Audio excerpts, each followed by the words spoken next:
There's a lot of new Broncos roaming the streets of Nacogdoches, and they all have one thing in common: four-wheel drive. It's true, and every base package comes standard with such capabilities. And there's plenty of other four-wheel drive vehicles out there, so Nick and I are going to break down the basics of what four-wheel drive is and how using it can be a benefit. I'm going to be driving this Bronco here. And I'm going to be instructing him on the different features and how everything works on the four-wheel drive.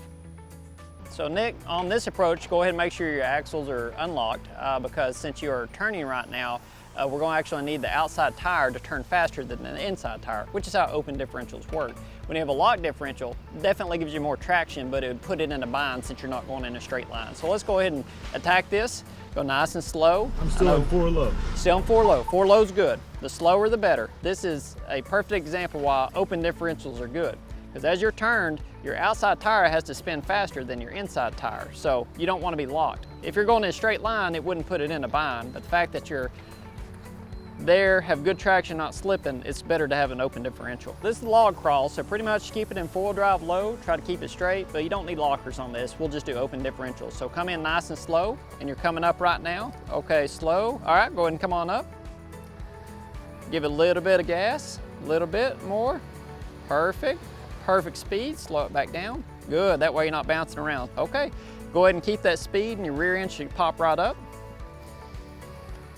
A little bit of gas, great throttle control, that's fantastic. A lot of people really need work on that because they kind of spin their tires. Very good throttle control. At this point, you're going to be coming up on the course. This will be very difficult to do if you're not in four-wheel drive. No, go ahead and don't touch any lockers yet or anything. What we want to do is test the capability of the vehicle and the tires. Having good ground clearance and good traction on your tires, you should be good. So let's see if it goes ahead and crawls over this first culvert. So keep that line on the steering wheel, take it nice and slow, and just come up on this first bump. So right there, which you can't tell right now, but you've actually lifted your rear tire on the rear. You actually have clearance. I'm not going to put my hand under it because that would be a bit unsafe.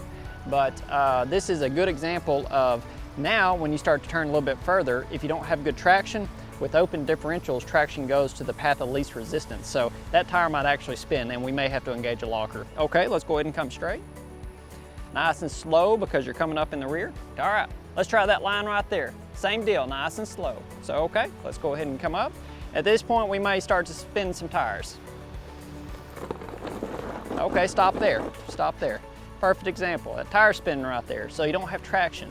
So what we can do is actually lock the differential, and that will give us either traction in the rear or the front. So which axle would you like to try first? Maybe just the rear. Rear axle, okay. On the top of your dashboard, just lock the rear axle. And the same speed, the same throttle and everything. See if that gives you enough traction to get through this. Let's go ahead and come back up. Okay, stop, stop, stop. Let's go ahead and engage the front locker, please, sir. Now we'll have more control, and that way we can showcase another piece of this Bronco as well. Okay, go ahead and start to pull forward slowly. I'm going to tell you to stop, so just nice and slow. Stop there, stop, stop. Okay, so at this point, what this vehicle has is a front bar sway bar disconnect. So a lot of times when you were losing that articulation and that tire couldn't catch, if you like to press on your dashboard the front button that disconnects the front sway bar, you'll be able to feel inside the cab, and we'll see outside that it will disconnect and start to give you a better articulation. So go ahead and push that. And now all your tires are touching the ground again. So at this point, I like your line. Let's turn a little bit driver as we're coming down. But remember, you have another culvert on your passenger side, so let's take it nice and slow. Okay, Nick, so at this point we're going to go to the rock garden. So I would like you to go ahead and put it in four-wheel drive low instead of four-wheel drive high. So the Bronco is normally in two-wheel drive high all the time. And if we were doing icy conditions or rainy conditions, we'd put it in high. But go ahead and put it in 4 low, and on your goat mode, put it in rock crawl mode. That way we can get that torque all the way down and nice and slow.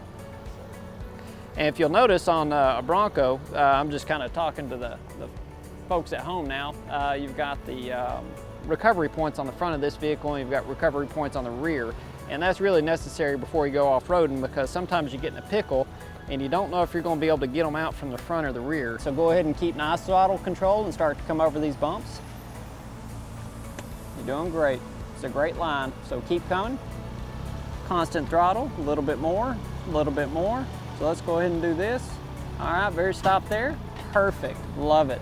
Okay, Nick, so that's a good spot right there. So at this point, I want you to go ahead and exit the vehicle. So obviously we've got your seatbelt unbuckled already. Go ahead and put it in park and set the parking brake.